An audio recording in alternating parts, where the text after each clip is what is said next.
Are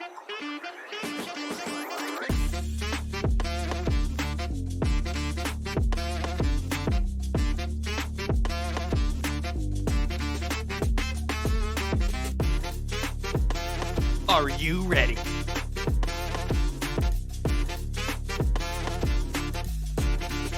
It's time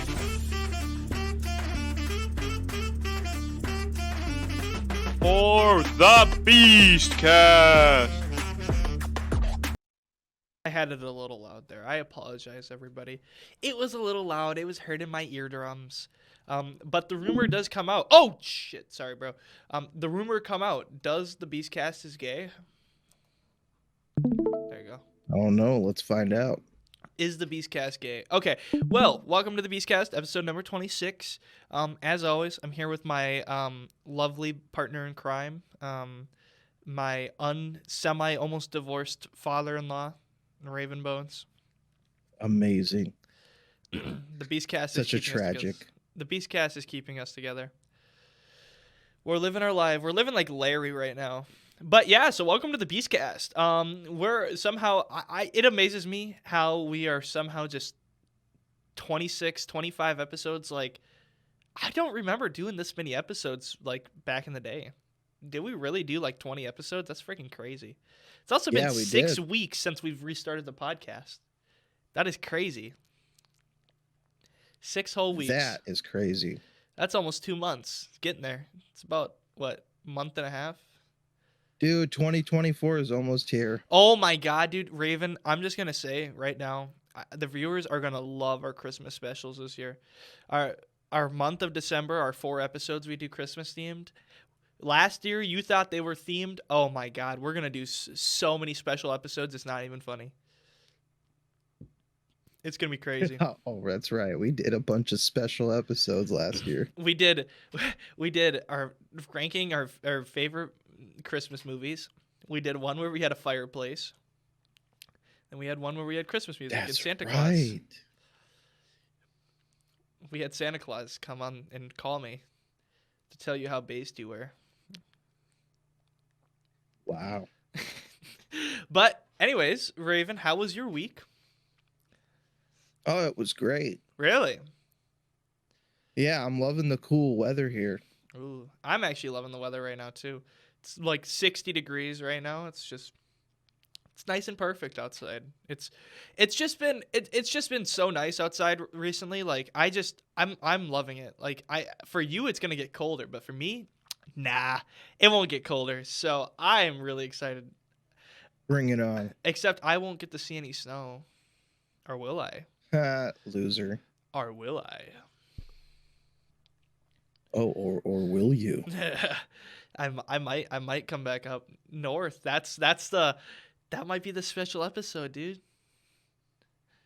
Oh, great. We record a Beastcast from the Taco Bell bathroom, the two of us. Just poo in our butts. Oh yeah, you can be in one stall, I can be in the other stall. Yeah, we just don't. We have a camera pointed at the stalls, but we never come out of the stalls. You never see us. We're both just like screaming in the stalls to try and talk to each other. Yeah, the echo in here. You know, it's really big. Just see our feet tapping and moving to our laughter. And you just hear, oh, and you just see me like fly out of the stall. Then we can truly give shitty takes. Dude, shut up. That dad joke is horrible. Speaking of dad jokes. I had to throw one in. Speaking of dad jokes, our lovely father, Mr. James R. Gunn. James R. Gunn? James R. Gunn. I don't even know what his middle name is. I'm just pretending that it starts with an R. Robert. James Robert Gunn. Mr. James Gunn has given the Justice League a little bit of injustice. So, Raven, I don't know if you've heard the rumor come out. I have not. Batman's gay. No, dude. So this is. I'm just gonna read the article as it stands. Here's the exact article. Okay, let me cook. Give me 1 second. I'm pulling up the article right now. So the article was talking about the Justice League. So for all of you who don't know, Mr. James Gunn himself, he's taken over Mr. Warner Brothers DC Universe. They've taken over the DC Universe, and he's now the creative director. What is he? He's like the Kevin Feige, and then he's like the executive producer, right? Yeah, he's like the overseer, the producer. Yeah. He approves all of the storylines. Yeah. So he's doing that. And last week, or not last week, sorry, this week, last days, weekdays, on Wednesday, he announced, and I quote, "None of the Justice League stars will be reprising their roles in my universe. None." What? Not even Jason Momoa? Jason Momoa will return to the universe, but not as Aquaman. Raven, I need your take on this. Dude, for a guy who wants to try to revive the DCEU, you're not doing a good job when you basically tell everybody that the characters they've become connected to over the course of time and will probably go buy tickets for. I believe Aquaman 2 is a thing still. Yep. That you're essentially setting the whole thing up for failure, because nobody who can still be their role is going to have their role. Jason Momoa was probably the best cast for Aquaman, and that says a lot for me, because dude, his previous movies were crap. Keanu Reeves. And what was the point? No, so yeah, that's the big thing that I'm curious about. What exactly is the point of doing all of this baloney? Because I mean, think about it. Gal Gadot, no offense to oh my god, I almost said Christian Bale. Christian Bale is a great Batman. No offense to Batfleck. No offense to Cavill. No offense to whatever his name is that plays Cyborg. And then Ezra Miller. Okay. No offense to them, but I could see other people playing their roles pretty good, I mean, we've already seen other people play those roles pretty good. Here's the problem. Gal Gadot and Jason Momoa have literally defined these characters. They are perfect for these characters. I don't know if he wants some white Aquaman with blonde hair, how Aquaman was in the comics. I don't know if he's trying to go for that. But Jason Momoa is just such a good Aquaman. I love that just kind of rougher his hair blonde. Yeah, I love that rough take on that kind of I don't want to be Aquaman. I lived in a lot house, and then it's you know what? Actually, I will be Aquaman. I love that. I love the first Aquaman movie, but Gal Gadot too. Who's going to be able to play Wonder Woman better than Gal Gadot? Gina Carano. Jenna Ortega. Dude, anybody. I'm sorry, I just realized who that was. It didn't flash through my mind. Freaking Wednesday edits. Wednesday edits of Gal Gadot. Or Gal Gadot of Wonder Woman. Oh my gosh. Okay, look, listen. You just need a chick who can act and who has muscles and who has the physique. I know the person. I wasn't really for Gal Gadot, but then when I saw her in the movie, because I actually liked Wonder Woman 1 and 2, I was all like, bro, this is exactly sure, you sold me, let's go. Look, I know the exact person. God, what's her name? Yes, I liked Wonder Woman 1984. Okay, here's the thing about Wonder Woman 1984. Okay, listen. I got a lot I got to say on this. The thing that I have with Wonder Woman 1984 is I don't like the CGI. I think the plot is a cool idea for a plot. But it gets kind of ruined by CGI and acting. I think they could have.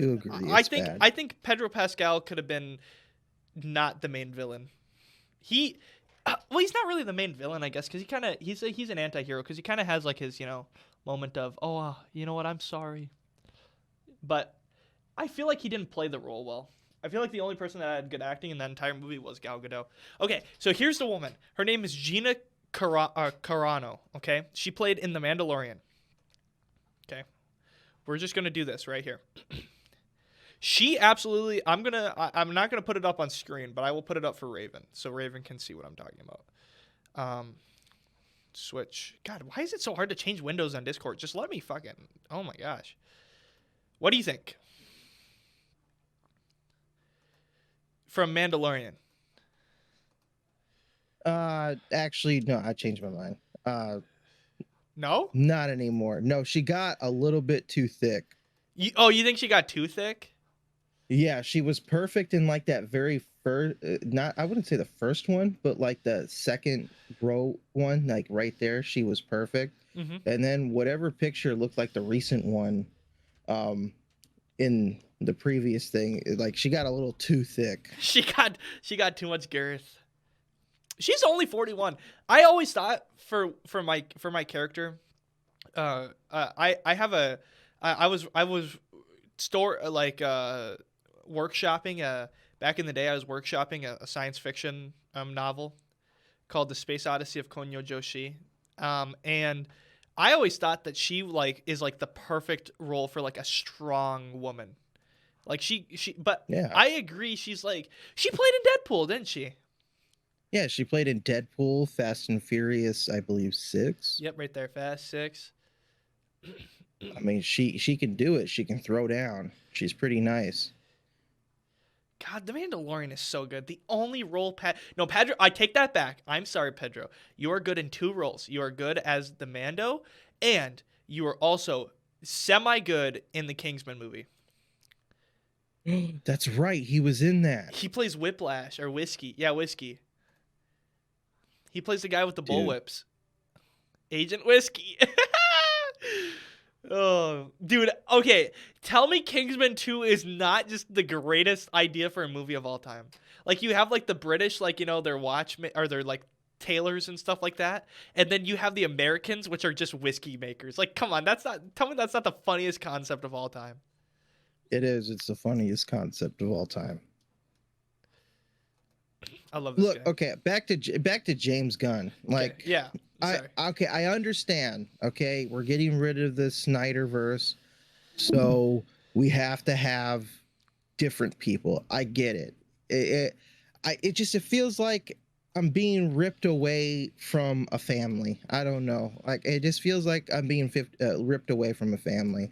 I'm tired of movies having reboots and dumb remakes and dumb do-overs with new actors and new people. And then the moment I start giving in and I'm like, all right, show me this cool ride you want to bring me on. It's no, we're not doing that. We're done. We're moving on. We're gonna redo it. Let's recast. You're not giving us enough time for it to marinate with us. Okay, so like here's the thing. There's a reason why movies, like movie franchises that go on forever are popular, okay? Mainly like Fast and Furious. Okay, and now I know, hold on. I know the new Fast and Furious movie was definitely a movie of all time, but it was not a good movie, okay? It was definitely a movie, okay? However, the reason why Fast and Furious has such diehard fans who love it to death and will die for it is because they have managed to take the same people since the beginning and just keep making movies and just keep going. We fell in love with these characters, and we're just getting more of these characters that we love. We love Dominic Toretto. You know, we love him. We love him to death. We've been with him since the beginning, you know, and we want to see what happens with him and his son, you know? Like, we have that love for that character. It's somehow the only thing the Fast and Furious franchise has ever done correctly is keep the characters how they are, you know? Like, props to Vin Diesel. I mean, okay, not like Fast and Furious 1, but ever since like Fast 4, Fast 4, he's been like the same guy. He has played the exact same. Dominic Toretto has been same personality. You know, he doesn't ever change. He has Dominic Toretto on lock. Now, Dominic Toretto in like the first movie, that's a different can of worms, because, you know, that's like, he's young, he's kind of stupid, and he's like, it doesn't matter if you win by a mile or by an inch. You know, you're a winner. You know, but he's played the same character, and he's played it well. And people got to grow with that character, and they got to love that character. Same with Paul Walker's character. Unfortunately, Mr. Paul Walker, rest in peace. But yeah, I mean, Damn, it's been 10 years since Paul Walker's been killed, bro. Yeah. Wow. Yeah. And you know what? It's really sad when the only franchise that is keeping faithful to their characters is Fast and Furious. Like, I know that. Like, tell me that's not the saddest thing. Brand new characters, not ripped from a comic book, not a crappy adaptation of somebody else's work, totally 100% original. Because trust me, nobody would write half of those action scenes in a book. 100% original, straight up faithfulness to characters that people love.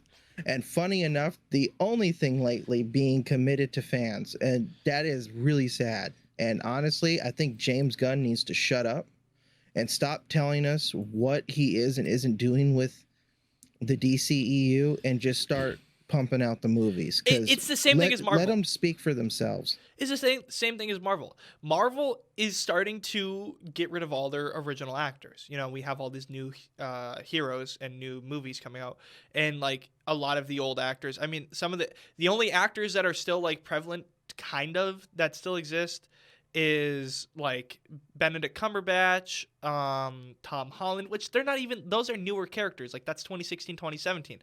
Like out of the original, okay, think about it.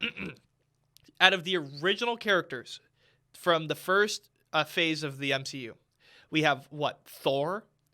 We have Bruce Banner, technically, even though he's not really in human form. He's only in human form for like half of an episode of She-Hulk. Okay. Sadly, that is the last time we've seen Bruce Banner in like human form. Then who else? I mean, who else do we have? We don't have Captain America. We don't have Iron Man. We don't have Black Widow. We have Hawkeye, kind of, right? Sort of. Yeah. Yeah. Like, we just don't have the characters anymore. Like, the characters that we loved, that we grew up with. You know? It's sad. It's really sad. Yeah. No Iron Man. Like, Ironheart. And you want to know what sucks the most? What? Was when I was watching Endgame and Captain America gets to wield that hammer, right? Probably one of the best cinematic moments in history, aside from the portal scene that came afterwards. I was over there like, oh my gosh, the movies just got better. Dude, the future movies where Captain America's coming in with Thor's hammer. Can't wait to see what they do with this. This is going to be awesome. I know he has to return it back to its timeline, but like Thor still exists and we see that the spirit of Mjolnir can still put itself back together. Like, I can't wait to see what like comes from this. And then he goes back in time, decides not to come back, gets old, and is done and retired, even though technically him staying in the past to be with the love of his life would have created a branching timeline, meaning he wouldn't have been there on the bench, but who the fuck cares? And I'm just like, bro, you finally achieved one of the highest arcs that Captain America has ever gotten in the comic books, and you don't even follow it through with any movies to come afterwards with this guy who is supposedly a devout Christian wielding a pagan god's weapon. Like, why'd you throw it away? Here's the thing. I think Kevin Feige and James Gunn are on the same path.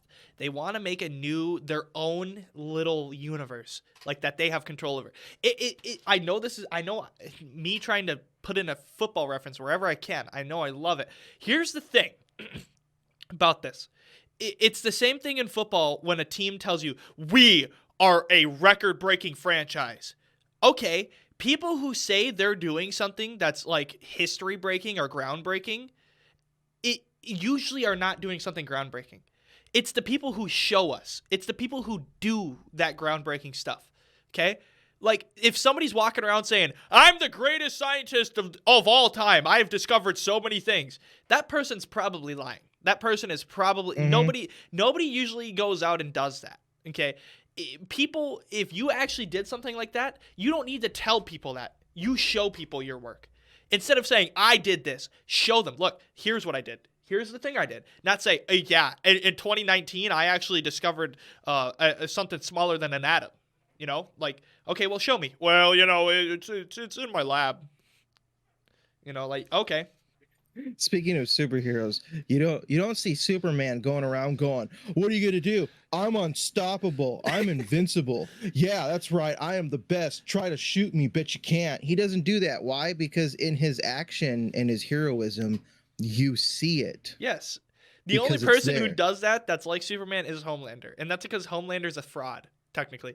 Homelander's has only been in one real fight in his entire life. He's only been in one real fight, and that was against the person who made him, which was Soldier Boy, his father. Literally has never had a real fight in his entire life because he's so strong, nobody can fight him. So he's like, it's like the same thing. It's like, oh, I'm so strong. Look at my muscles. It's like, all right, cool. Thanks for telling me. Now show me, and then you get your ass kicked when you show them. I think the only person who technically boasted and was able to back it up was Tony Stark. Oh, dude, Tony boasted all the time, though. But he showed it, too. That was the thing. Yeah, he showed it. He was able to back it up, but I don't think the way he did it was like the way you're describing somebody who's just claiming something. That's not arrogance. That's just actually being egotistical. There's a difference. Yes. Being arrogant is a lot different. Okay, now hold on. I'm gonna show you something. This is going back on our Marvel thing. I know I keep switching windows. I'm so sorry. I'm gonna just keep the Google window open going forward. So in the on my story when where is it? I think it was in this one. It had to have been on my story in 2019, right after Endgame came out. I posted something. I gotta find it. I know there's a lot here. Dude, oh my god.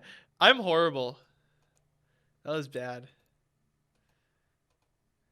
I gotta find it. I'll find it. Wave check. In 2019, we gotta get to 2019. How many weeks ago do you think it's been since Endgames came out? How many weeks? Yeah. Okay, right here. Do you guys think Marvel movies will die out after Endgame? Oh, fuck. I can't show it? Really? Stupid fucking mobile app. I have to use the mobile app. Okay, I'll tell you what the results were on my mobile app. I know where it is, though. Here were the results on my mobile app when I asked this. For me, the moment it ended, I literally said yes. The only thing that gave me hope was Shang-Chi. Yeah, I agree. Yeah, so here was the results of that poll, by the way. 63% said Marvel will die out after Endgame. 63% of people said Marvel out of how many people have done this poll now?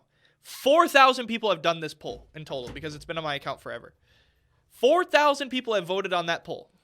And out of that 4,000 people, okay, 63% think that Marvel would have died after Endgame. And this was right after Endgame. Like, this was, like, right after Endgame. I knew Marvel was going to die right after Endgame. Like, I really didn't have any hope that they were going to make anything good. The moment I saw, spoiler alert, Tony Stark die at the end of Endgame, which has been 4 years. I mean, come on now. But the moment I saw him die at the end of Endgame, I was like, wow, it's over. I mean, you can't have the Avengers without Tony Stark right now. Like, this universe revolves around him. And it's been really hard. I mean, here's the thing. Yeah, you should always be able to move on from a character. But they haven't been able to write anything good enough to move on from that character. You know? Yeah, true. Like, nobody, it seems like they're not trying. Like, it seems like they're just like, okay, let's just make money. And at that point, that's just sad. Like, I hate movie studios because it's like, can we just do something that's not just, for money? Like, can we make money while doing something good? Like, what happened to making a good product and then that good product made you money? Not putting in garbage that just makes money instantly, like Temu products. I don't want a Temu movie. I want I want a nice quality movie, dude. I don't want a Wish.com and Temu movie. I want a Yeah, dude. I want a Walmart.com. Shout out to Walmart.com. I want a Walmart.com movie, man. Actually, Walmart kind of spews some of that bullshit, doesn't it, too? Doesn't Oh Walmart yeah, Walmart 100%. yeah, Walmart.com now is allowed don't they allow people to sell their own shit too? Yeah, yeah, they do. Yeah. At least I guess there's more filters, so There is more filters. You actually have to prove that you have a working product. that yeah, that's better than I watched I know I'm kind of exposing myself here. I do every once in a while watch Good Mythical Morning. I love those boys, Rhett and Link. Okay. I love those guys. They did a video, I want to say like a couple weeks ago, maybe a month ago, about like Temu products versus like the price of a Temu product versus like or sorry, no, the price of like a TikTok ad product versus where they found it on like Alibaba or AliExpress, those, like Yeah. those websites. And there'll be like these TikTok ads where it'll be like, this basketball lights up when you hit it on the ground. Look, it changes colors. Boom, boom. And then they'll pretend like it's some like big like sale going on. And then they'll still make you like pay like $40 for shipping, when you can buy 30 of those products on AliExpress for $30. Like it's $1 basketball. So like those products are just sad. That's the type of shit that gets sold on Temu. Is like those like overpriced crappy products. And usually sometimes, the prices are cheaper. One of the guys in my dorm, he got a bunch of these like small fake plastic bonsai trees, and he got this like really cool cherry blossom pink one, and he gave it to me. I was like, oh, that's cool. This is really cheaply made, but it's so cool. Like $2 for a tree. Like, why not? I wouldn't pay for it, but he paid for it, so it's whatever. So one of my coworkers was bragging that on Temu he got enough people to use his invite link that they sent him free military grade bulletproof vest. Military And I was grade just like, bulletproof bro, vest. yeah, and I was just like, bro, I can 100% guarantee you that thing's gonna have. I'd hit you with a nothing in fucking there. Nerf bullet and you die. Yeah, he has a video. He had a video. He showed me a video of him putting it on, and it does look semi-authentic. But I'm just like, bro, I wouldn't trust that unless it was the last thing you had in your inventory. The last thing in the inventory, dude. No, that literally people who say stuff like that. Have you seen? Do you remember that thing that was going around YouTube? That family, they tried to do the one woman got charged for murder because he took a freaking Desert Eagle like 50 cal like pistol. Oh yeah, it had like 50 books and like a bulletproof vest on to see how many books it would take to stop. And he stood behind the books with a bulletproof vest on. She fucking shot him and killed him. Or something like that. Oh my god. That was the worst thing to try that out on. The Desert Eagle shoots 50 caliber bullets. That thing's going through. Oh my god. They did now. MythBusters, if you want the real deal, MythBusters did an episode on how many books, like how many big chapter books it would take. I think they did not Wikipedia. Jesus, they did the dictionary. They did the 2013 Webster's Dictionary because that was when the episode came out, I think, and they wanted to see how many bullets a 50 caliber sniper bullet, it would, like how many books it would take to stop a 50 caliber sniper bullet. And they had like a test dummy at the back, like of human flesh, like fake human flesh. And I think they said like 250 books, like Webster's dictionaries, it took to stop a 50 caliber bullet or something like that. I could totally be yapping right now, but it was definitely a large number. It was a really large number of books. It wasn't just like taking like a couple big massive books and putting them up on my chest and having you point blank shoot a fucking 50 caliber Desert Eagle at me. Like that's the stupidest thing I've ever heard. Like, come on, have some common sense, dude. Point blank, like literally barrel to the book, boom, dead. I guess you could say those books had weak bullet points. Some weak bullets. Damn, my paper sucks. Second dad joke. Raven, are you trying to tell us something? Did you become a father over the week? No. Not yet. Few more weeks. Not yet. Still a few more weeks. She's still marinating. Mm-hmm. She's still rising the dough. My dough hasn't even been rolled yet. Damn. Oh man. No, I do have a girlfriend though, but I ain't gonna have a kid probably for a long time. Bro, I'm only 19, dog. I don't need a kid. Isn't it crazy? Raven, what's our age gap? 8 years, 9 years, 10 years? 10 years. Yep, that's what I thought. That's crazy, dude. It is crazy. You could be my father. What? No. Dude, maybe. Have you seen those videos? Have you seen those like really odd videos where it'll be like a Facebook video and it'll be like, I'm 21 and my daughter is 9, and it's like, whoa, hold on now. Hold on. Yeah. Oh yeah. I'll be like, wait a damn minute here. Oh, the math ain't adding up here. Whoa, dude, it's like those videos where it'll be like, my 12-year-old did this. My 12-year-old is a published author or something. Like they like got their book approved by like Harvard Public Library, and I'll be like, dude, I remember what I was doing at 12 years old. I was sitting in my basement playing fucking Call of Duty, literally watching videos on whether or not conspiracy theories of Call of Duty zombies. That's what I was doing at 12 years old. Or like how to get the ray gun every single time out of the mystery box. What's sadder? What's sadder is getting to my age, 29, and watching Hell's Kitchen to see that everybody is your age or younger in it and doing something with their life. Oh god, dude. Oh, I can't, dude. Or like, oh my god, or watching like Shark Tank. No, not even Shark Tank. Watching shows like Riverdale, like way back in the day, and I'll be like, they're 19, 20 years old, fucking old assholes, and I'll be like, fuck, man, I'm that age.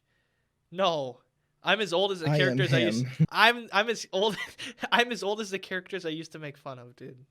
Not for being old, just make fun of them. All right. Well, that was a good segment. I gotta use the potty. So when we come back, we are gonna come back with our movie reviews because we have a special segment at the end of this podcast. Guess what we're gonna be doing at that? Guess. Go ahead, guess. Try to guess. Oh, you're never gonna know. The segment will be awesome, though. I promise you. So when we come back, this segment that we're gonna be upcoming is going to be talking about our Taking It for the Team segment. Then afterwards, we have something very special for you. Love you, lovelies. We'll be back.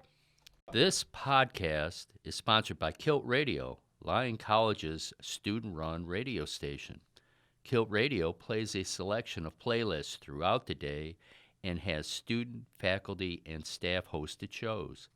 You can find KILT Radio on its YouTube channel, KILT Lyon Radio, and wherever you stream your music. And welcome back to the Beastcast.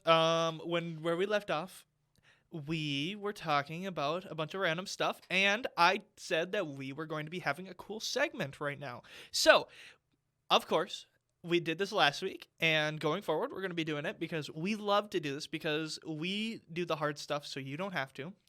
So, Mr. Ravenbones, it's time to, drum roll please, take one for the team. Raven. What movie did you watch taking it for the team?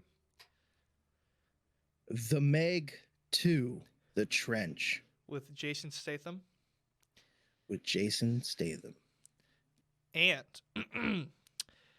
get into that. How was that? Okay. I actually liked this movie. Whoa. I actually liked this movie. I think it's actually better than the first movie. What? Which says something, but it has issues that keep me from wanting to kind of recommend it to people. So it's a good movie, but one that I wouldn't recommend unless you know what you're getting yourself into. This movie needed a longer runtime. As funny as that sounds. It feels like they were taking their time doing this really cool setup with the trench because the plot revolves around the Mariana Trench and this rich guy who runs a company basically figuring out a way to pass this a thermal layer of the ocean that allows you to go extremely deeper and harvest certain materials that are underneath it and get to see prehistoric wildlife. And the megalodons obviously live there, along with a lot of other really cool things. And I was enjoying the absolute world building that was going on. And then suddenly, the last 30 minutes were all like, all right, boom, a bunch of jump cuts, bunch of, oh, we're doing this, now we're doing this, now we're over here, now we're accomplishing that. And then the ending fight scene, the last 15 minutes of the movie, despite how badass it was, it was so rushed and choppy with the editing that I mean, if this came out in the 90s, it would have still been critiqued as not taking its time. Okay. Walk me through. Okay, so is Jason Statham's character, is he still the main character? I'm assuming, right? Yeah, he's still the main character. What is he doing throughout the movie? Like, what is his role in this movie? Because I know in the first one, you remember, it's kind of got a similar plot to this one, where it's like rich guy, in his company, and then Jason Statham, like, oh, I don't think we should be doing this. And then the Meg kind of goes rampant, and then it's up to him to stop it, Is this kind of the same plot a little bit like that, or is it a little different? It's a little bit different this time around. His job in this one is he's essentially a father figure for the people in the first movie that are still around. So people from the first movie are still here and they're still around and they're part of actually this sequel. And he's like essentially the enforcer of things. He's paid to be more of a safety inspector on a lot of their rigs that they have, and he has a cozy job. Okay. Try not to spoil the movie. And there's one of the little you girls. You can go on the spoilers if you need to. We can put a spoiler tag on it. All right. So because in the first movie, there was a kid who lost their mother, the wife of the rich dude in the first movie. He's now basically like an uncle to this kid now, almost a father figure, and they're discovering a way to breach the Mariana Trench thermodynamic layer. I forget the official word that they put for it. It's basically this film, this very thick veil of heat that keeps basically any creatures underneath it and any creatures on top from being able to go under it because of ocean pressure, and it's like crossing the barrier of the sun is how they like to put it. And they're discovering technology to be able to do so. And this guy who's rich, who's funding it all, has a pet megalodon in his backyard because why the hell not? And his daughter is basically kind of like upset that he's so into the sharks that he's like forgotten how to be a dad. And so she's trying to please him all the time, ends up sneaking on board one of their expeditions to test out their equipment. And now she's down there with the father, with Jason Statham and the father and a few others who are using these submarine pods that look exactly like the one that imploded last year. No, that was this year. Oh, this year? Yeah, that was this year. Wow, my years are screwed up, man. It was at the beginning of this year. It feels like so long ago. Anyways, it looks like one of those. Using the Logitech controller. But like way more advanced. Yeah, the Logitech controller and the monitor screwed into the hull of the submarine because that won't cause integrity issues, of course. No, surely not. Did you ever see that picture? Yeah, no, I saw, dude. I have, dude. We dissected that in class actually when that submarine broke. That was hilarious. And no, it wasn't hilarious. Sorry, I shouldn't say that. That's kind of mean. It wasn't hilarious, but it was just interesting how people actually thought that was going to be a good idea to just go down there in a submarine like that. Anyways. So while they're all down there, there's the second guy, rich guy, or like captain dude, whose name I don't remember, who is on board the vessel that is basically the command center, and things start going wrong. The people are being locked out of their security system. It does the cliche of, oh, look, something's going wrong, there must be a traitor type of story. And when they get deeper, they find out that there is a subsection or a subgroup of people inside the company that have actively been down there already using their material, and they're harvesting a type of crystal called kainite or kyanite. It's like a blue crystal, and that even one suitcase of it is worth $1 billion because it's used to make quantum supercomputers. Whoa, holy shit. And that it's like some black market scheme, and that they've actually been blowing up the Mariana Trench down there. What? And to get more of it because it's hard to unearth. And they find a secret facility from a sunken boat or a big, huge ship like Titanic sized or bigger. And they realize that the only way to get out of there or get out of this Mariana Trench now that they're kind of stuck down there is to figure out who these people are. And it creates one of those normal sabotage, somebody screwing over the corporation and doing things behind their back type of thing. The Megalodon isn't the star of the show yet. And there's actually more than one Megalodon. There's like 8 of them. And there's a Kraken. Whoa, a Kraken? There's like an actual Kraken. There's an actual Kraken and dinosaurs. Lizardy things. Yeah. So and so while they're down there, these guys who aren't supposed to be there, that are basically stealing from the Mariana Trench, this typical bad guy presses the little button and blows up this huge section of the trench. Oh my god. Like he essentially like in a form of a nuke almost, but like really bad. It causes all their submarines to basically become damaged, and it actually damages a hole in that thermodynamic veil, and now all the Megalodons are loose. Oh shit.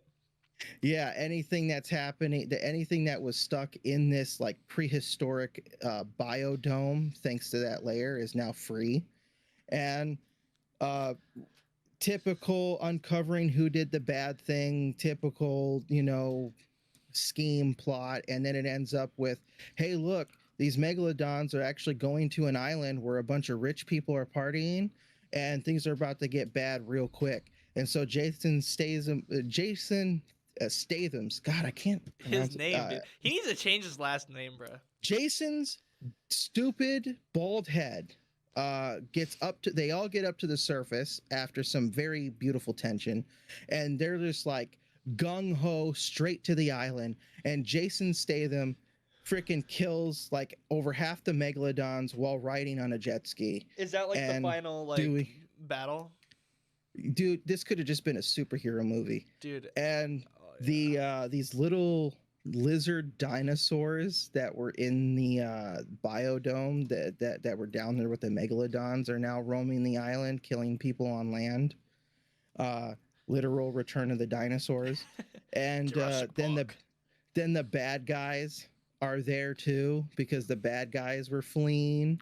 And so it's like a mix between bad guys trying to kill good guys and both good and bad guys trying to kill Megalodon.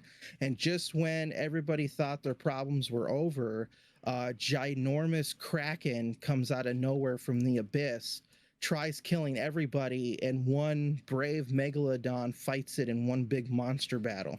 Oh my god. Wait, dude, please tell me this set up like a post-credit scene for the King Kong Godzilla universe.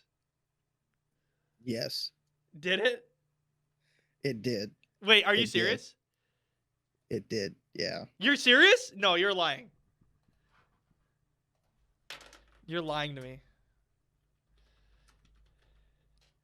There's no way. Raven, you're fucking lying to me. Yeah, you're right. I was lying. Okay, I was about to say, there's no fucking way. There's no way they're going to make a universe out of this. Fucking Megalodon, fucking dun dun dun dun. versus But Godzilla. they did hint that there's like possibly a third movie coming simply because they didn't kill all the megalodons Well, that came yeah, out of that. dude. I mean, the Meg trilogy, that's crazy. They are setting this up for a universe. It does seem like that. But the problem in this movie is unless you're one of those people who don't who enjoy not having the megalodon always in your face all the time, because there's really cool moments where before everything goes bad in the trench, where they're all on their nice little floaty submarines, that they're around all the megalodons, they're not being attacked, you know, their submarines are equipped. If you ever played Subnautica, yes, their submarines are equipped with like electrode devices where if they were ever attacked, they can shoot out a pulse to get them away. Like they have all the safety measures. So like they're safe and they're observing all of these beautiful big megalodons, but something goes wrong, the explosion, which is what ruined the whole thing, from those bad guys. And it's like, if you enjoy the idea of exploring the unknown and the possibility of huge danger because of unknown creatures, you will love the movie. If you love monster battles, you will love the movie. If you don't like over-the-top cheesy crap, you're not going to like this movie. And the problem with this movie lies in that big monster battle at the end. Everything happening on the island and everything happening at sea with Jason Statham and everything happening between one brave megalodon and a kraken, it's rushed to hell. It feels like I was being set up for a few different things and they just jump cut past it. Like they don't even resolve it. Like they just rushed it. Like somebody at the studio said, "Oh, we ran out of money. Just cut what we have and put it together." It feels like it feels like there's like 30 minutes of this movie missing. So do you think the movie was longer and they cut it themselves, or like to save time? Yeah, if you watch the movie yourself and you get to that ending part where they start like going to the island or making it, or actually no, it starts when they finally escape the Mariana Trench. From that moment forward, you can 100% tell that there are cuts, changes, and transitions that feel too rapid, not natural, and it feels like you were left out of something that isn't going to be revealed later. Like you can 100% tell those scenes when you see them that there was more to this movie and they like just went nah at the last minute. Okay. That's really interesting. I kind of felt that way with the first Meg movie though too. Like I felt like that movie was like way too short. Did you feel that way about the first Meg movie too?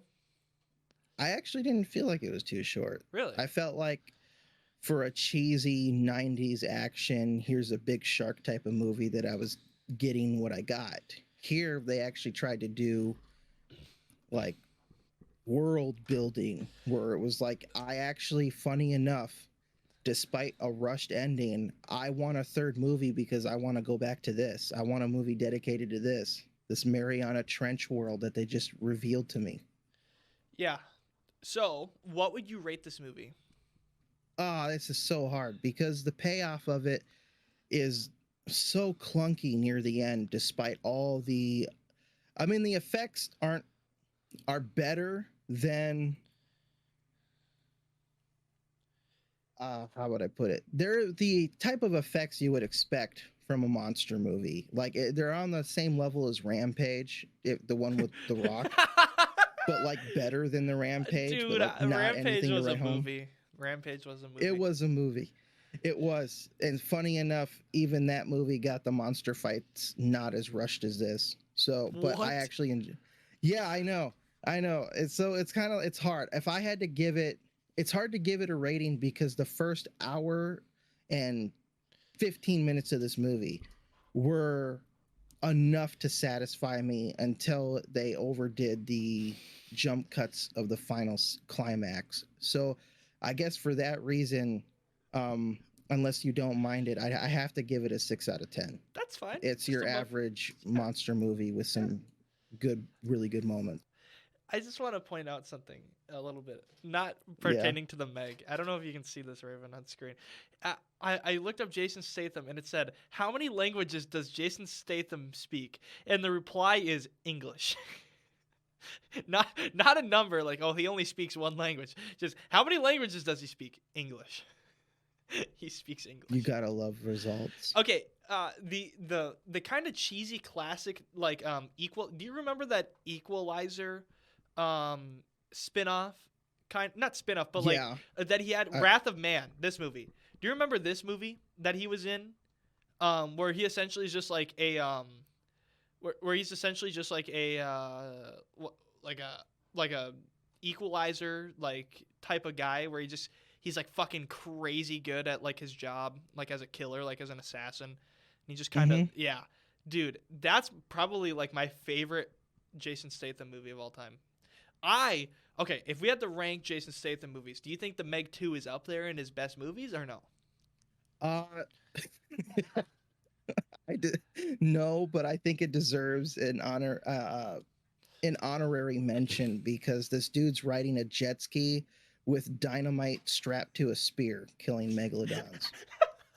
That's fucking sick, actually. I fucking love that. That's very sick, and I had to give it props because when it came to killing the megalodons, I was like, how the hell are you guys gonna do this? And it's like, oh, we're at that level of 90s action. I was enjoying the whole thing. It's just the way that they jump cutted some of the things going on, like, was kind of a little jarring for me because it's kind of like, oh, I didn't get to really feel satisfied in that just yet, and now we're over here, and how did this person end up over there, and why is that dude now dead because you never showed it, and I'm confused.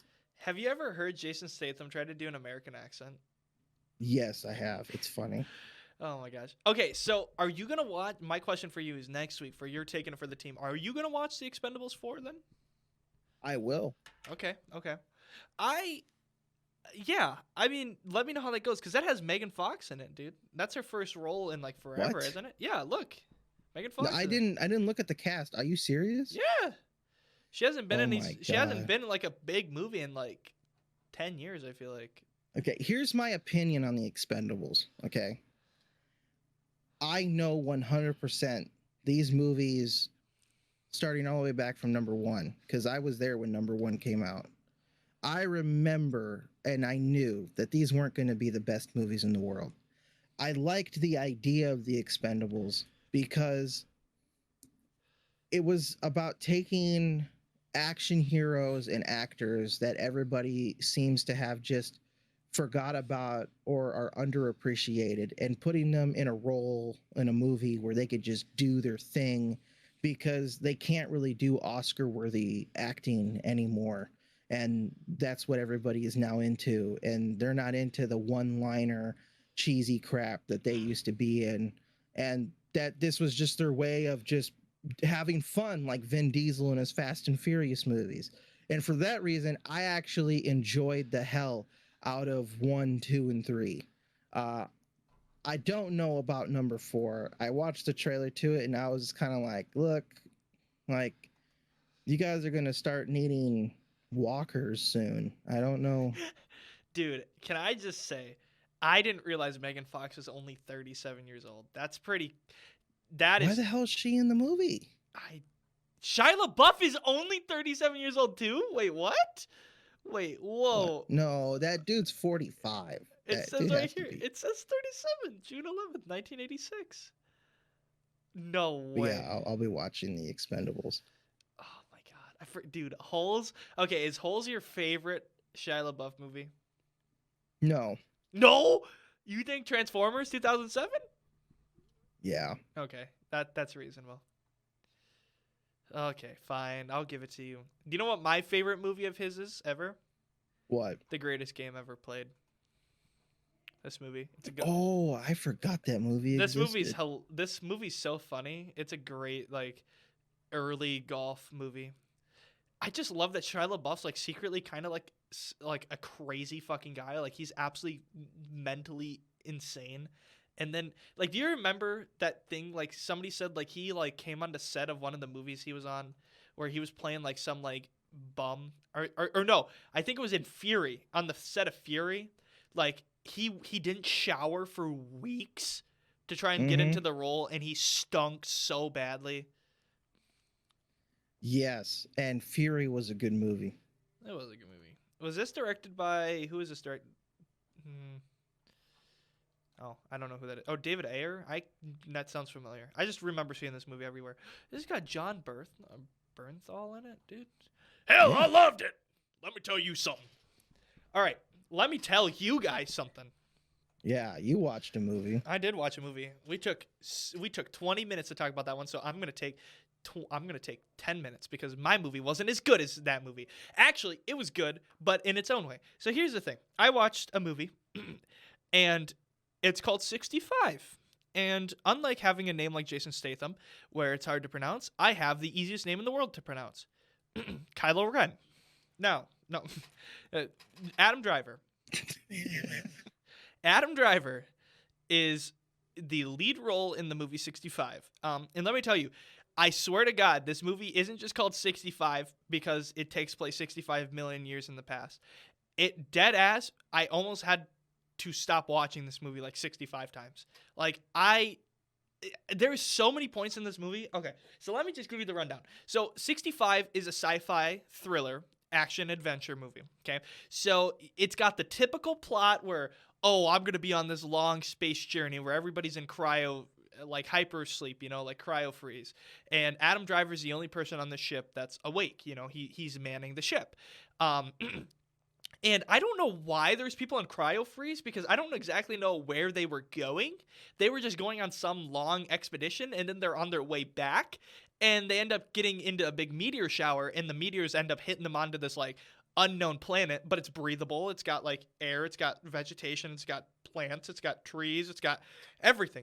Even, you can hear like the sounds of like screams and stuff like that, so you presume that there's some alien species on the planet. Okay?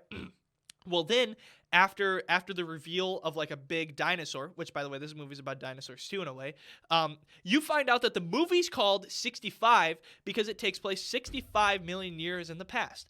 A visitor lands on Earth. Adam Driver's character lands on Earth as some space pilot, essentially, and pretty much everybody else is dead. Like, all the other people in cryo freeze are dead, except for this little girl who he nurses back to health. She's about like 9 or 10 years old. Anyways, this movie is really odd to me because it leaves me with so many questions. And here's why. So we presume that he's in contact with some like galactic organization that's helping him get like off the planet and stuff like that, like to get like a evac point, stuff like that. So we can presume that there's some sort of massive galactic federation that he's a part of, or that exists, okay, out there. And yet he lands on Earth during the time of the dinosaurs, just before the asteroid hit. And the whole goal is there's the massive asteroid that kills the dinosaurs about to hit the planet, and he's got to try and get off the planet with this escape pod. Okay, so he's like going around. He's got like all this technology. They're writing like stuff. Like the little girl's like writing like pictures in like caves and stuff like that when they were like hiding from a T-Rex. And there's just like all this like random stuff going on. Okay, this is a spoiler tag, I guess. And the problem that I have with the movie, the first problem that I immediately had with the movie, the idea of the movie's cool. Like, that took me by surprise. I did not expect it to be 65 million years in the past on Earth. That's a cool concept. It reminds me a lot of the movie Earth with Will Smith, but I think that's in the future where he comes back to like a dead Earth that's actually trying to live again. But the thing is the first problem I have with this entire movie is the acting is so mediocre. Adam Driver, he can act, but it comes off a lot of the times as very mono, like very like bleak, like it's very middle of the road, like bland. Like when he's talking to his daughter, like I would never ever. I hope to God if he has a daughter or a child, he does not talk to her like that, because if he talks to her like that, oh my God, that is a horrible father. Like he just cannot like convey emotions properly. Like he just hugs them. Yeah, okay, that's conveying emotions, but like trying to speak, he'd be like, "Hey, you feeling okay? You feeling okay? You feeling good?" It's like there's no toning to his voice, like, "Hey, how you feeling, babe? Like, how you feeling, baby girl?" Like, like nothing like that. Like there's no like, it's always the same like tone. all the time throughout the entire movie. The acting, he's one of those people where he's like the one guy from The Creator, where Adam Driver is very good at being in action scenes. Adam Driver, he carried the trilogy, the sequel trilogy of Star Wars, just because he was the only motherfucker that actually tried to learn how to fight like with lightsabers and stuff like that, and actually like give it his all, rather than just I'm gonna swing around this sword, you know. He's good at that. He's good at being in the action scenes. He's horrible at acting though, and that was my biggest problem. The second problem I have with this movie is it's so, and I mean this, there's so many points where this movie's so boring. Like where there's just something going on. And in the scenes where it's supposed to be like scary, like they're like the dinosaur sneaks up on them, it's so predictable. Like you know it's coming. Like you know that is coming. So eventually, you know, he's like they're like 15 kilometers away from this escape pod. So, you know, they start this track, and then, you know, there's constantly like having to fight dinosaurs and like run, and now the asteroid's getting closer, so now they gotta book it, you know. And one problem I have is they get stuck in a cave at one point. And the little girl makes it out of the cave, but he can't because the cave like collapses in before he can get to it. Then all of a sudden, he like just backtracks. He decides, okay, I'll just go back. And then he's out of the cave after fighting a dinosaur, like a tiny little dinosaur. I'm like, why didn't you just do that in the first place? Why did you get stuck in this corner? Like, why didn't you just do that in the first place? Another thing I have about this movie that was really odd is the actual idea of it. Just think about it for a second. Us humans, we live on Earth. We're breathing on Earth. You know, sure, we might have been spawned in from aliens. We might have been spawned in from a god. We might have been spawned in by evolution. Okay, we don't know. But we're here on Earth now, okay? Tell me how, if there's some galactic federation of humans out in space, tell me how us humans are here now. Does that was the question I had at it. Okay, if he's escaping this planet and it's getting blown up, they're going to presume, oh, this planet's not habitable, you know, because it got blown up. So they're going to mark that planet off. So how at one point, where do the humans come from? Where do we come from in this universe? That was my big question that I want to know. That got left unanswered. You know, it's like he's talking Earth. about. Yeah, well, I mean, he's like talking about Earth, and they're on Earth, and they're leaving Earth, but like, I guess it's so far in the past, whatever, you know, you can, whatever. But I just think it's kind of weird. It's a weird concept it's a cool concept, but I didn't like it just because of that reason. It's like there's this galactic federation or some sort of like space, you know, people of humans out there, and I don't know. Anyway. That's because their ship ended up traveling through a wormhole back into time, sort of, because the universe doesn't work the same way as Earth's time. Kind of like an Interstellar, being on the planet is 25 years past. I get that. Well, okay, the way traveling brought them 65 million years back. At what point? Okay, now here's the problem. At what point do we actually learn that in the movie? It never reveals that in the movie. We never see it go through a wormhole. With the only thing we see it go through is the actual meteor shower.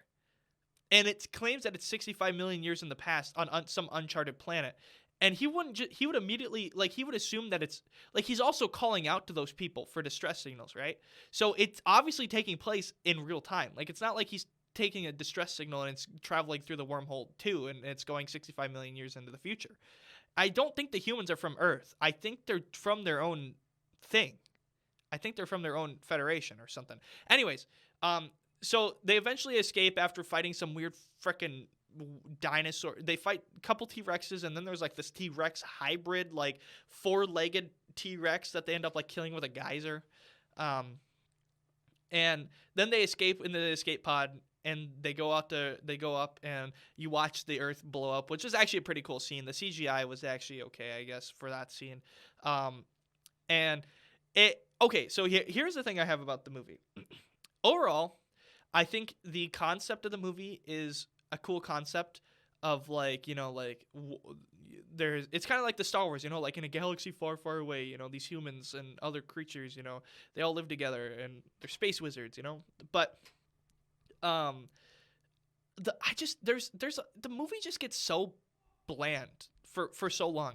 Like the traveling part of it just kind of like there's trying to be like character development, but it just comes off as like very like cringy almost in a way, like the character development between the girl and Adam Driver's character.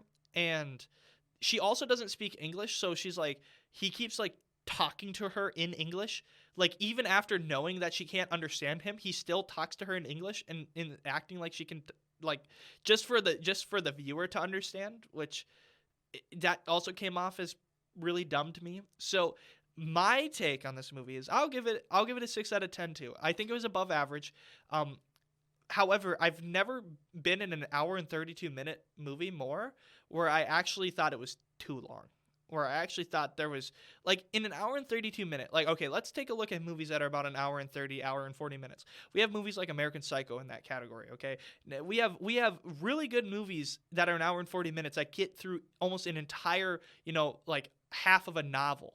Okay, this felt like it wasn't half of a novel. This felt like it was the whole fucking book. This felt like I was literally watching like the entire novel be played out. And normally you'd think that'd be a good thing. However, it's like it would be like if somebody took Dracula, okay, and they made it into an entire feature-length film.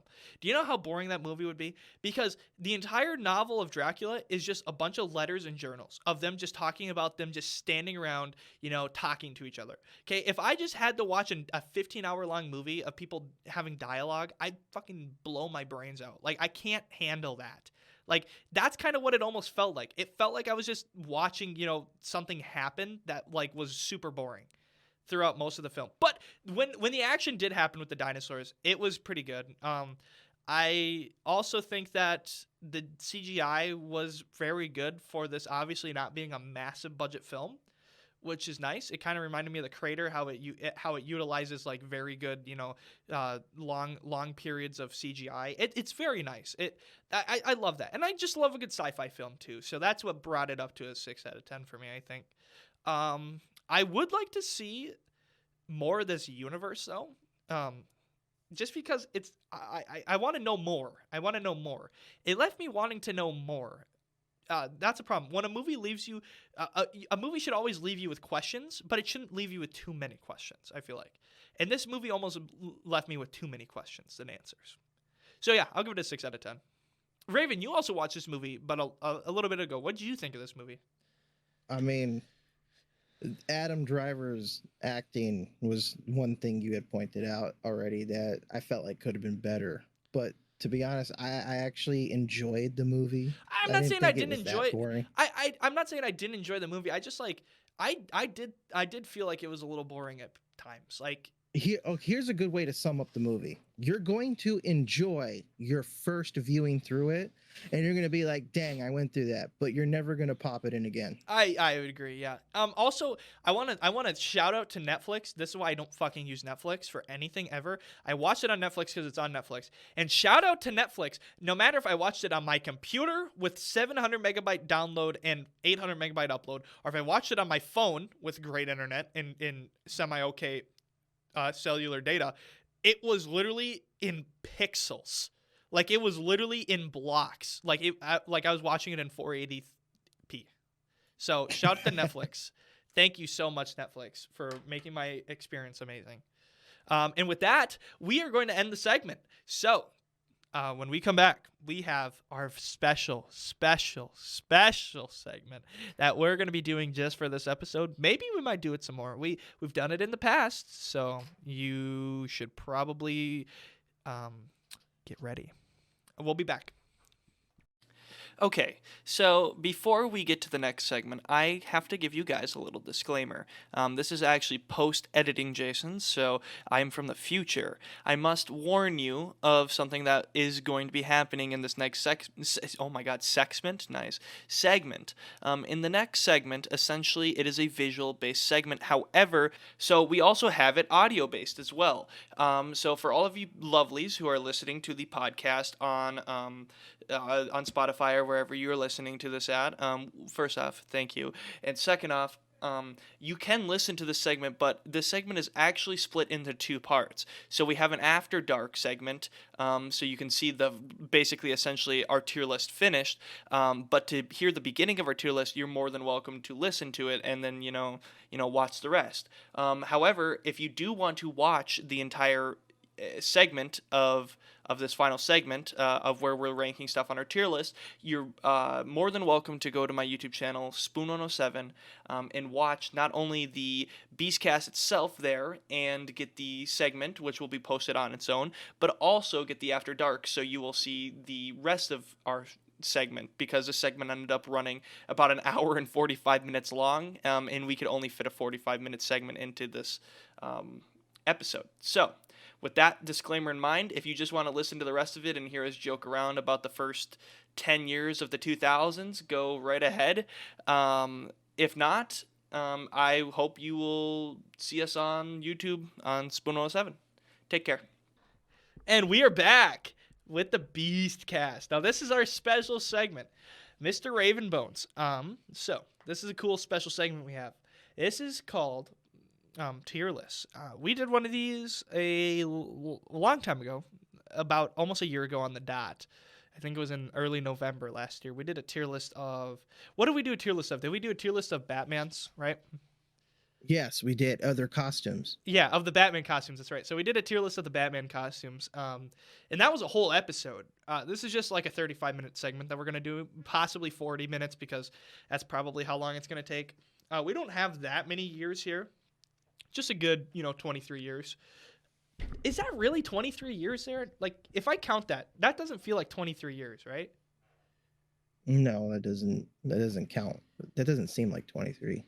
Well, it is, I guess. God, really? Wait, hold on. Okay, hold on. I'm going to count them up. Okay, you ready? 2, 4, 6, 8, 10, 12, 14, 16, 18, 20, 21. We're missing 2 years. Wow. All right. Well, we'll promise. There'll be a few more years coming somewhere. I think we're missing 2020.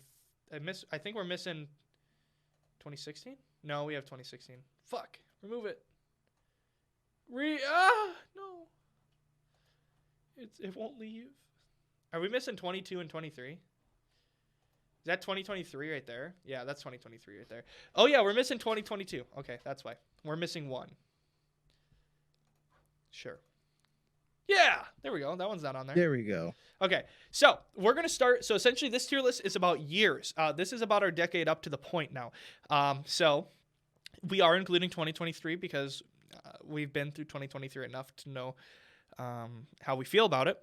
And I doubt in 2 months it's going to be that much different than how I feel about it now. I'm assuming, Raven, you're the same way with that? Yeah. Okay.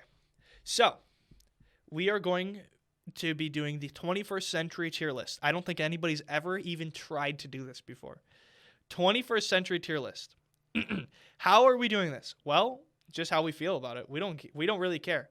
Just literally how we feel about it. Oh, are we missing? We're missing 2003 too. That's why. Hold on. We'll grab the other one. Where are you, 2003? Come to me.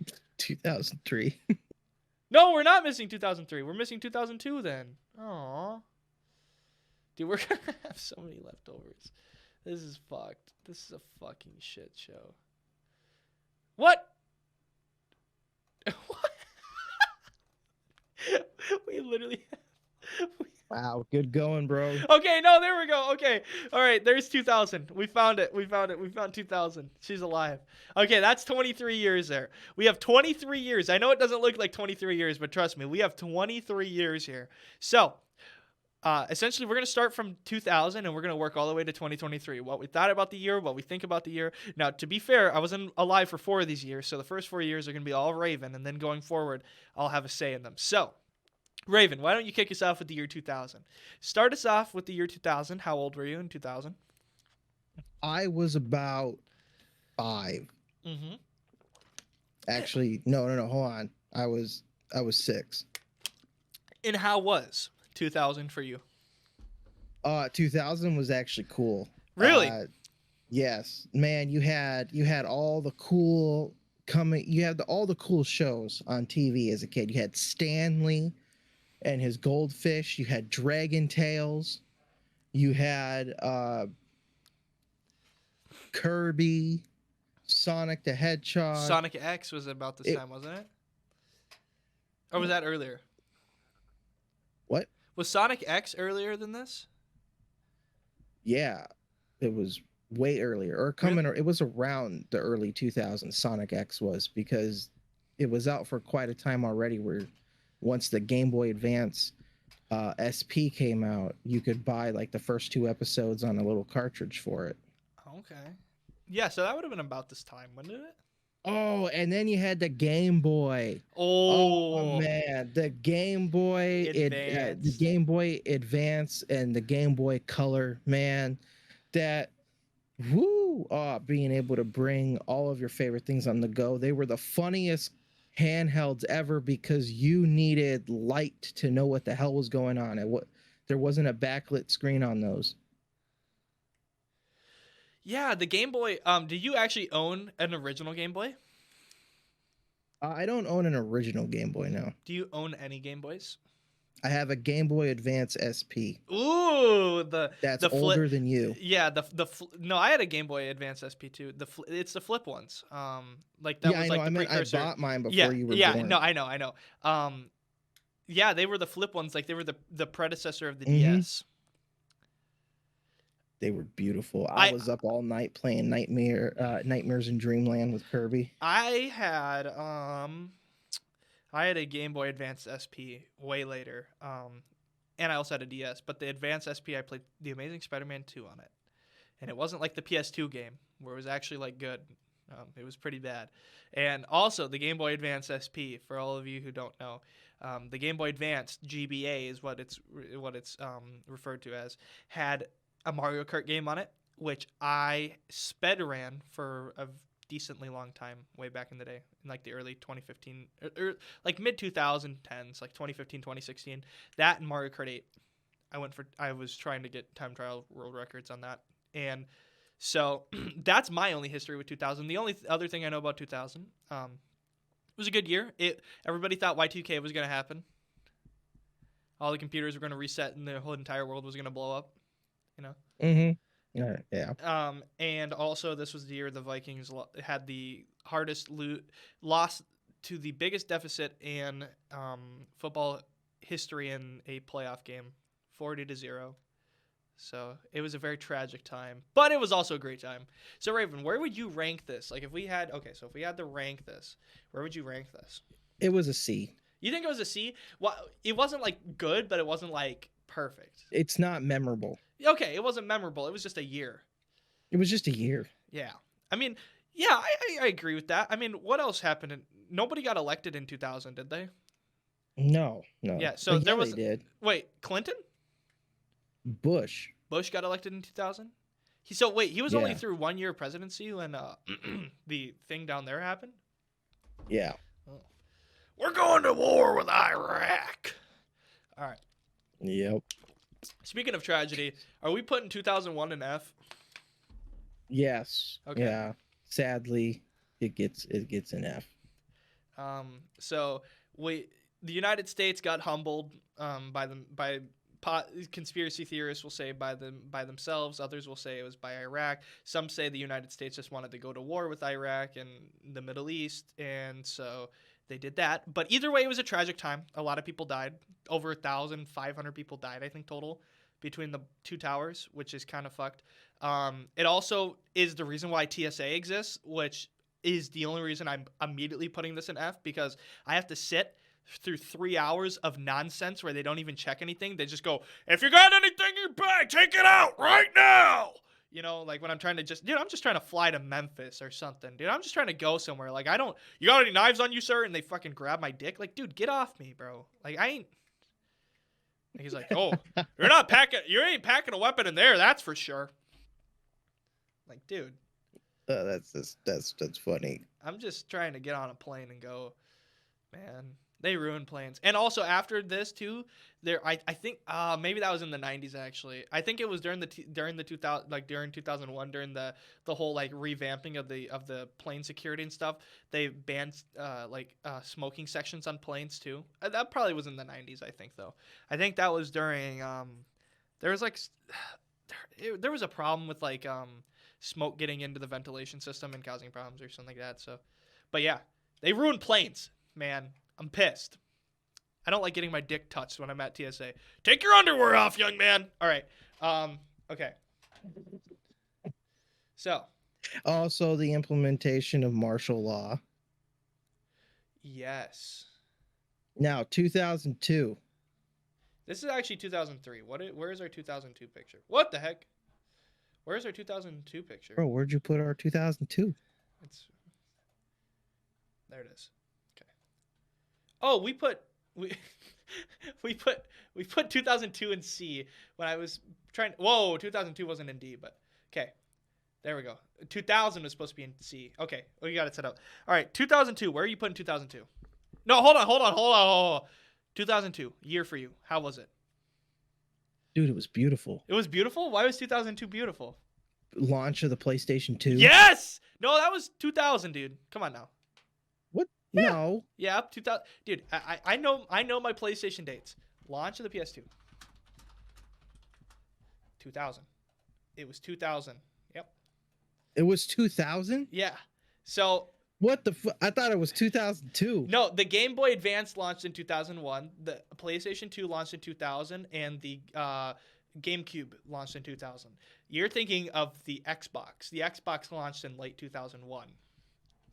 Oh, okay. But Well, either I way, guess if- okay, hold on. To be fair, the PS2 was popular, but it didn't get popular till like 2002 and 2003. Like that was when the sales started to boom, kind of like with the Switch.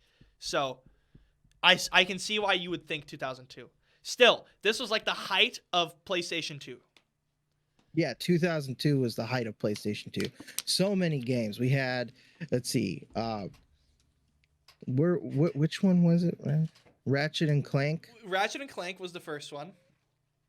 The PS2, this wasn't in 2002 yet, but God of War is on the PS2. That would have been 2005 and 2004, I think. We had God of War. We had Ratchet and Clank. We had some great games like Grand Theft Auto, GTA San Andreas. Yes. So we had San Andreas. We had, what else did we have? We had Super Mario Sunshine that came out at the end of this year, early 2003, late 2002. I can't remember. So we had Super Mario Sunshine. We had Metal Gear Solid 2. It was a good year for games, for sure. This was also when they started teasing the DS. Late 2002 was when they were like, Nintendo's working on something, and you might love it. And then everybody's like, no way, they're going to make video games any better. It's Nintendo, they suck. And then they created literally one of the greatest handhelds of all time next to the Game Boy. How did they do it? I don't know how they did. Not to mention what? Well, I was going to say not to mention Lord of the Rings, The Two Towers. Out. Wait, the Lord of the Rings movies came out at this time too. Yeah, the first one came out in 2001. That's the only. Oh, I guess we got to move it up to a D because that's 2001. Got to go up to a D only because of Fellowship of the Ring. It brought us all together after such a tragedy. Okay. Yeah, and then Two Towers came out in 2002, and man, was it awesome seeing the March of Isengard against Helm's Deep. Man, the Lord of the Rings movies are fucking awesome. Dude, they're phenomenal. Now, out of the three movies, do you think the second one's the worst, though, out of the three movies? No. Really? No. Why would it be the worst? Because you have Return of the King and Fellowship of the Ring. So, number 2 is important, man. You had talking trees. I get that, but I mean, okay, out of the three movies, because you have to rank the three movies, okay? You rank the three movies from 1 to 3. Which one's at the bottom? Like, which one's at the bottom of the three movies? Dude, you can't do that. They're all one story. You can't rank each one. What do you mean you can't rank each one? No, because for me, I see it all as one huge movie. I have never watched The Lord of the Rings individually unless it was like when I was alive, when they were coming out one by one. Otherwise, when I have all three movies, there is no such thing as, hey, dude, you want to come over and watch The Two Towers? Or do you want to come over and watch Return of the King? I'm literally like, no. And my friends are like, why? I said, because you can't watch the third unless you watch 1 and 2. Because it's all one cohesive, long, connecting story. Like, for me, Lord of the Rings, there is no Fellowship, Two Towers, and Return of the King. It's the Lord of the Rings. I don't. Do you consider The Hobbit the same way, too, then? Yes, I actually cut all 3 movies together into one 8-hour and 30-minute movie Dude, that you had need to the send most. me that. What the heck? It has the most beautiful transitions. You could watch it in one sitting and you wouldn't even know it changed into the next film unless you've Dude, seen them 100 times. we should fucking do we should do a watch along of that shit. What the heck? Shit would be great. The only thing that gives it away is, of course, the title screens when they pop up, like the desolation of Smaug. Like that's the only thing that gives it away that you went to the second film or third film. But you Otherwise, like cut out the beginnings like the credits and stuff like that. yeah, and I did it perfectly too. Like I Ooh. even had it to where because I was letting my nieces watch it for the first time, and I was using that cut, and I was just like, yeah, any second now the second movie is going to start, and I had realized that it already started because Gandalf and Thorin were talking in the tavern together. And at the Cranston Pony. also I want to point something out that they actually did something like this with the Lord of the Rings. Actually, the actual. So the 4K. So I don't know if you know, but Blu-ray's Blu-ray's not dying, but it's not like the format now. Right now, the like big format that everybody buys movies in right now, like physical media, is 4K UHD, Ultra HD, which is technically just a Blu-ray disc, anyways. It's just Blu-ray's like Blu-ray 2.0, but they're like shh, nope, it's not Blu-ray. But anyways, so on Amazon right now, which by the way. The day this episode premieres will be the last day of being able to get the big Prime movie sale, where essentially like all physical and digital movies are on sale on Amazon right now to purchase. So I got a big massive haul of movies. I got like American Psycho in 4K UHD. What else did I get? I also got Once Upon a Time in Hollywood. I got both the Blade Runner movies. I got a crap ton of movies. And right now they have a Lord of the Rings movie, I think it might still be on sale on Prime. They kind of switch out the movies, but it was on sale. It was like $11. The 3 movies, and you can either watch each 3 of them on 3 different discs, or you can watch one disc where it has all 3 movies on the one disc on the Ultra HD Blu-ray 4K. So, I mean, Amazon. So we can just go to Amazon and just look up Lord of the Rings 4K. Oh, man. Dang it. It was on sale. So it was on massive sale. So it was like $30 for all of them in 4K, and now it's $71. So you missed out. But this is like this is like the extended and theatrical releases. So the extended versions are all together in one big on the 4K. And then, oh my God, dude, can you imagine? $286. That's a joke. Anyways, so 2002. What are you rating this year? Dude, it gets an S. Gets an S? Hell yeah. Okay. 2002 was like the time. Okay, I agree with that. I'm not gonna deny an S. You think it's really an S? Like you think it was like the perfect, like one of the most perfect years in the 21st century? Yeah. Okay. I honestly do. Like if you gave me a time machine, and you told me I could go back and like de-age all the way back as a kid to a time to continue living forward on, it's 100% 2002. Would you keep your knowledge of the yeah, future? keep my knowledge. Yeah. You could become rich. Keep my knowledge 100%. Of course, look at all the sports bets I can make. And fucking just throw $1,000 fucking million on Nvidia, and because Nvidia's gonna blow up in like 2006, 2007, and you're a fucking billionaire. Dude, I 100%.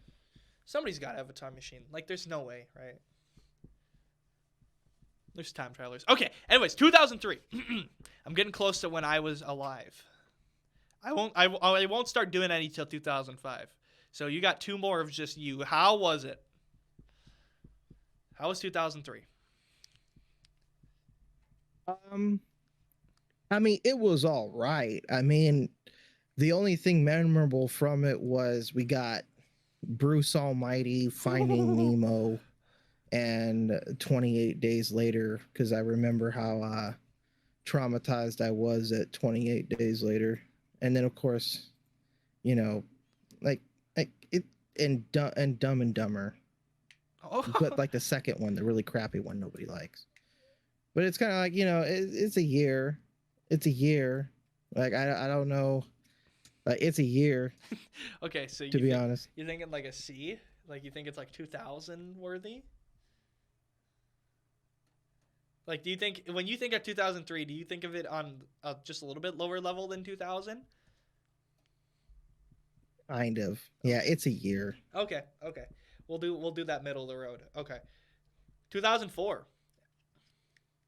Oh, Just in your life in general. Like in your life, how was 2004 in your life?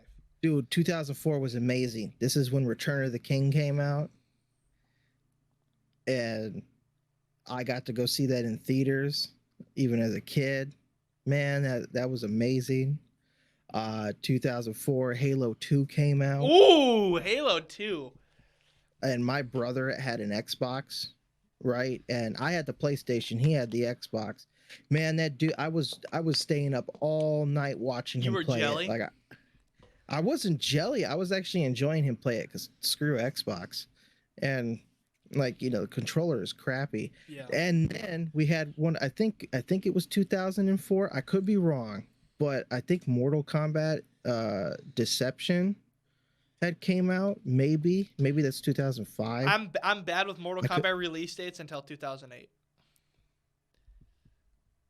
Everything after 2008, I could tell you every year that a Mortal Kombat game came out. Oh yeah, I was right. Mortal Kombat Deception came out in 2004, and I had gotten that for my PlayStation 2. My parents bought it for me, and it is hands down one of the best Mortal Kombats to ever release, even to this day. I want to point out something too about 2000. I forgot, since we're talking about a lot of movie releases. American Psycho did release in 2000. Just saying. Does that change anything about its placement? Okay, now hold on. For me, I would say that would bump it up to a B. However, all right, bump it to a B. You think it's a B? Okay, I agree. I think I forgot about that. Also, what year did the first Matrix movie come out? 2000 or 98, 99. Okay, screw it. We don't need to worry about that then. Because the other two Matrix movies are bad. Nah. No. Okay, hold on. They're amazing. Bad's a wrong word, because we have like the fourth Matrix movie, which proved that they can make bad movies. Okay. Anyways, so you would rate 2004 like, what are you thinking? Like an A or a B or? I would give it an A. Okay. I agree with that. I think 2004 was a good year. Okay, 2005. Yeah. All right. Oh God. Now hold on. I'm biased here. Revenge of the Sith released this year. Yes. And so that automatically makes this movie an A tier, at least for me. I'm trying to think of any bad things that happened in 2005. I don't know what else released. God of War released in 2005 too. I think it was just a perfect year, man. It was a perfect year. It was. Are we thinking S tier? I mean, I guess so. Yeah. Okay. Like I said, I'm a little biased because I like God of War and I love Revenge of the Sith, especially Revenge of the Sith. So I remember Revenge of the Sith because there was a dude in our town that had a toy shop, fully licensed, wasn't like one of those scammer dudes, fully licensed toy shop. It's where all the nerds would go to get stuff. And he had screwed up badly. And he ended up selling me and my brother Revenge of the Sith lightsabers that he wasn't supposed to because the movie was coming out in 2 weeks. Ooh. And they weren't supposed to be sold until the movie premiered. Like he had like a little thing like you would for like a reviewer, you know, you had an NDA type of thing or like an embargo. We got these lightsabers before they even reached big market stores. I had Obi-Wan Kenobi's vibrating lightsaber that vibrated when you hit stuff. And he had Anakin Skywalker's lightsaber that changed color when you pressed a button. It would go from blue to red. Oh. We had gotten these lightsabers 2 weeks before the Revenge of the Sith premiere. And we weren't supposed to get them. He actually had found my dad who still worked at Walmart, and he was all like, "Yeah, I sold your kids 2 lightsabers I wasn't supposed to. They aren't supposed to have it yet." And my Wow. dad was just like, Okay. "Sucks to be you." Yeah. Was this before or after you moved to Marshall? At what point did you move from Marshall? I moved from Marshall in 2010. Okay, so this was in Marshall? Yes, when I was growing up with my brother. Was it Yeah, that was it and that my family. does the toy shop still exist? Was it BNB Games or something like that? I don't know the name of the toy shop. All I know is that my brother went to it a lot with his nerdy friends and skateboarder bros, and he had just brought me to it, and I had the money because of paper out, and we forked over like $35 for these lightsabers. They were expensive as hell, and we were just happy to have them. And when we went back to our apartment complex, our townhome apartment complex, we actually were battling for like 2 hours straight outside in like the midnight pitch darkness. And it was funny because you just see these two kids wielding bright lightsabers, and it was like the best moment Oops. I've ever had with my brother in my entire life. I want to see if I can find the We brought them to the premiere of the movie. And they were asking, "Bro, how did you get those?" It says here, there was this guy who was this huge nerd. You could tell was like a huge nerd that was like probably 15 when the Phantom Menace came out. Huge nerd. He was there. He was looking at us and he's like, "Hey kids, how'd you get those? Like I was told I couldn't buy them for like another week because like they're not on the shelves." And we're just like, not our problem. just screw you. No, I agree, dude. I think it was perfect. And God of War came out that year too, so Yeah. yeah, I dude, I'm biased about 2005. It was a good year. I don't care what anybody says. I'm trying to think of anything else cool that happened in 2005. Like any big things that happened. Yeah, I can't think of any. Okay, 2006. What do you think about 2006? I got some words I got to say about 2006. 2006 is a time where I was a sad child. Oh no, Raven. What happened? I watched everybody else get PlayStation 3s, and I sat there as a dumb little broke paper route boy who couldn't spend $600 on this console that used a quantum supercomputer chip. Ran on Linux. Oh my god. No, this is why I kind of have some things to say about 2006. Me personally, can I be honest? I think 2006 is a D tier. Yeah. Just because of the fact, and I'm being dead ass, because the PlayStation 3 launch was so bad, and as a PlayStation kid, I just feel like, as a year, okay, I feel like 2006 was probably a good year. The economy is doing fine for another year or so we're good with the economy. Nothing really big is happening. The only big thing that's happening is we still have that big war going on in the Middle East, but whatever, we don't care. That's just kind of sad. And then we have the launch of the PlayStation 3, which was supposed to be the savior. Everybody wanted it. $600. No, absolutely not. That is ridiculous for that thing. It had so much junk in it, like so many random things. Like, have you ever seen like the OG? You remember the OG bulky PS3, like where it had like 100 accessibilities just like on the console itself.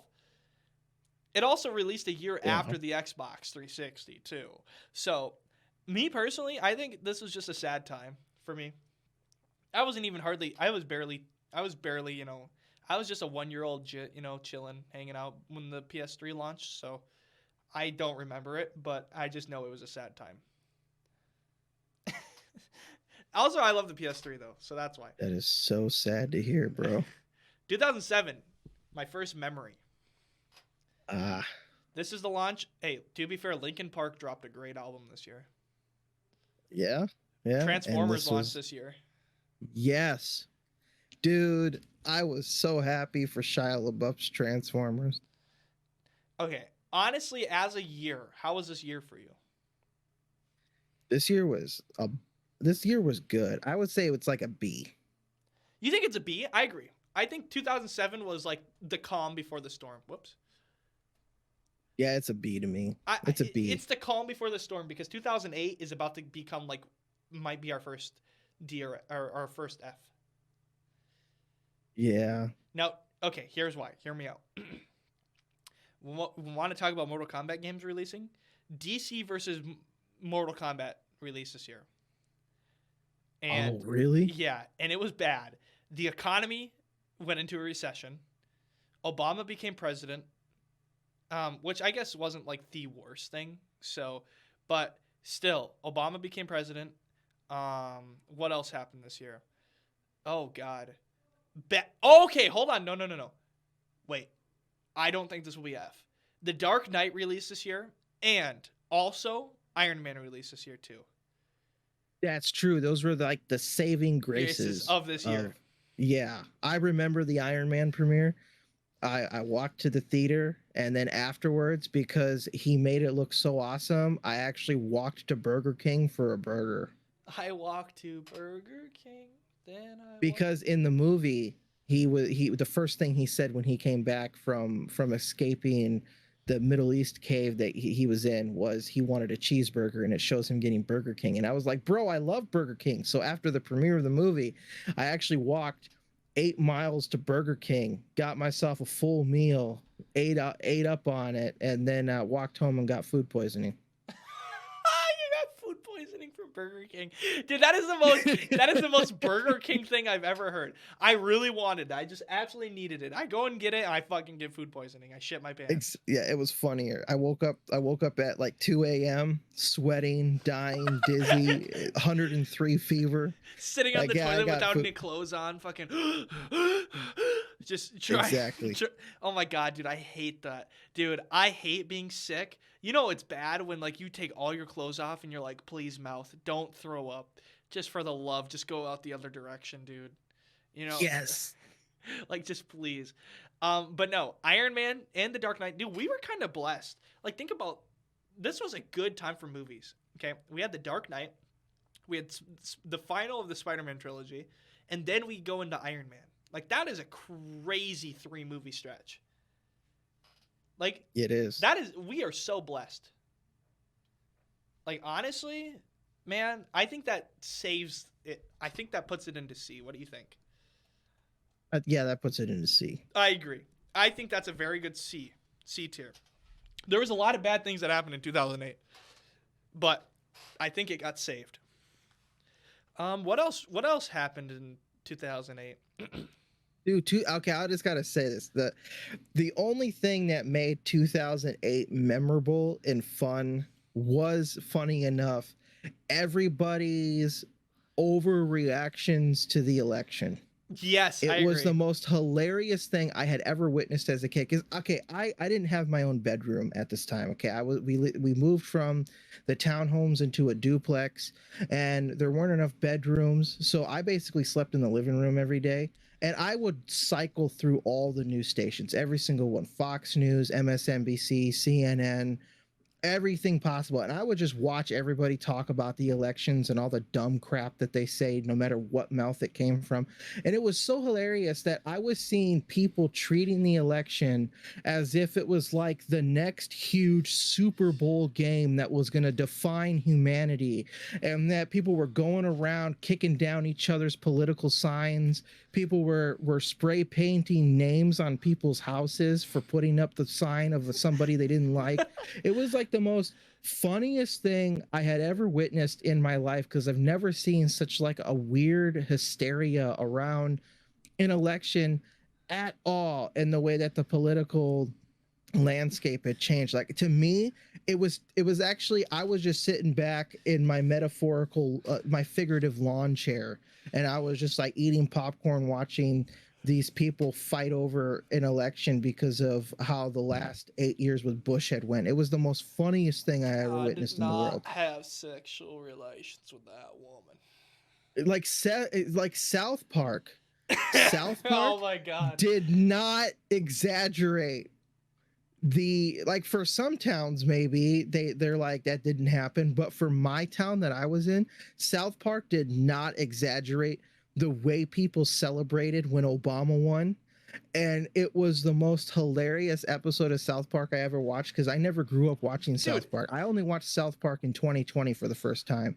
And when I got to that episode and I watched it, it brought back all the nostalgia, because you had people partying in the streets. You had these dudes going down with their sunroofs open, spraying silly string. You had these guys lighting off Roman candles going, yeah, Obama. And you had other dummies flipping cars for no reason in like a bar parking lot. Like it was the weirdest thing I ever experienced. So like it stays a C simply because I don't know if that's good or bad. Okay, 2009. I got a lot of words to say about 2009. I think 2009 is a sleeper year. The economy comes out of the recession. So that's a good start. The world is peaceful in 2009. The Iraq war, Iran, Iraq, I don't know, everywhere. The Middle Eastern war. Okay. It's still going on, but it's starting to dwindle a little bit. Like we're not fighting as much. We're taking a lot of troops out. Okay, so it's a time of peace. The economy's starting to boost itself, and this was a great year for me. This was the year I had the most memories of all time. I was a big Monster Jam fan. This is a great year for Monster Jam, dude. Literally, oh my God. This was also a good year for football. So, as a football fan, as a Minnesota Vikings fan, this was a good year for us. We almost got all the way to the Super Bowl, but then, fucking cheaters have to play the game because we love cheating. That's just how it works. And so, it was a good year, though. I went and saw Monster Jam live. There's actually pictures on my dad's Facebook. I don't want to go to my dad's Facebook and do that, but I will show Raven later a picture of us at Monster Jam with my little golden mohawk, my little ginger mohawk, and how fucking awesome I thought life was in 2009. I also got my love for Super Mario 64 in 2009. So, for me, this is a sleeper year. I gotta say it's at least an A tier. What do you think? Bro, I would have to agree. 2009, okay, I had to confirm if a movie came out in 2009 because I wasn't completely sure. Because for me, 2? No, nobody needs to remind me when that one came out. But the first movie of Jason Statham, showing how crazy he can be, Crank, High Voltage, that movie. Have you ever seen the Crank movies? Dude, if I swear I know exactly what you're talking about. If I haven't, it's where he puts the car battery thing on his tongue. Oh, car battery jumper cables, and his heart can't go below a certain it's like Speed, but with the premise being his heart can't go below a certain blood pressure or pulse, otherwise he dies because of a poison. It was like the funniest movie I ever saw. And then of course we had Sherlock Holmes with Robert Downey Jr. But there was I also noticed while I was making sure that it was Sherlock Holmes that released in 2009, I noticed that apparently China actually came out with a live-action Mulan movie. China themselves did? Yeah. Cool. So 2009 also had the worst Uncharted game. However, it was the most sold Uncharted game. Actually, no. Uncharted 2 was good. I'm thinking of, okay, hold on. No, we'll get to that in 2011. Don't worry. No, Uncharted. Okay. Uncharted 2 was a good game. I forgot. This is the snow game. Yes, Uncharted 2 came out this year and also made it a good year. Also, in 2009, I want to point out, this was when we got the PS3 Slim and when the PS3 started to actually compete with the Xbox 360. On top of that, okay, get ready for this one. Okay, you ready? Yeah. This was when the production of Kitchen Nightmares started for Gordon Ramsay's TV show Kitchen Nightmares. Oh, yes. Really? So it was a great year in media, dude. This was when Gordon Ramsay became popular, was 2009. You fucking donut! All right, 2010. Assassin's Creed 2 came out in 2009. Ooh, nice. 2010. And that's like still one of the best. Oh, 2010, man. The best memories, man. Discovering YouTube, uploading scam videos. Everybody. I even participated. My first year of Call of Duty scam videos. First year of Call of Duty for me. Call of Duty Modern Warfare 2, Call of Duty Black Ops 1.